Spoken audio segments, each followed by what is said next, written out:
அவர் சொன்னார் அப்படி ஆயிடுமா, இவர் சொன்னார் அப்படி ஆயிடுமா அப்படின்னு யோசிச்சுட்டே பயந்துட்டு இருப்போம் பாருங்க.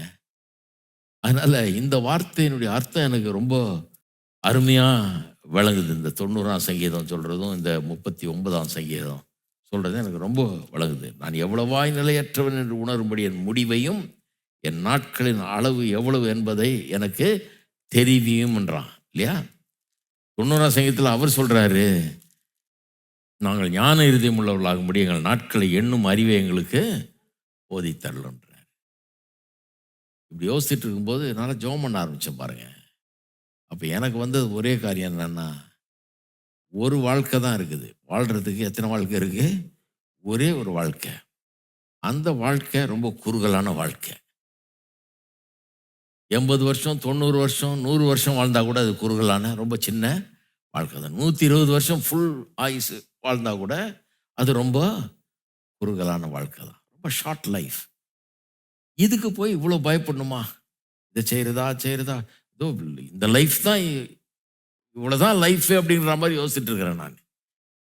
இதை பக்காவாக வாழ்ந்துடணுமாக்கும், இதில் போய் ஏதாவது சொதப்பிடக்கூடாது அப்படின்னு கவலைப்பட்டுட்டு இருக்கிறேன். ஆண்டவர் எனக்கு காமிச்சாரு, ஒரே ஒரு வாழ்க்கை தான் இருக்குது. நீ எடுக்கிற தீர்மானத்தை சரியா எடு. ஏன்னா இந்த ஒரு வாழ்க்கையை உருப்படியாக வாழணும். அப்போ எனக்கு 22, 23 வயசு. இந்த ஒரு வாழ்க்கையை உருப்படியாக வாழணும். இந்த ஒரு வாழ்க்கையை உருப்படியாக வாழ்கிறதுக்கு ஞானம் தேவை. கரெக்டாக எடு. கரெக்டாக எடுத்தீன்னா என்ன நோக்கத்துக்காக பறந்தியோ அந்த நோக்கத்தை நீ நிறைவேற்றுவ.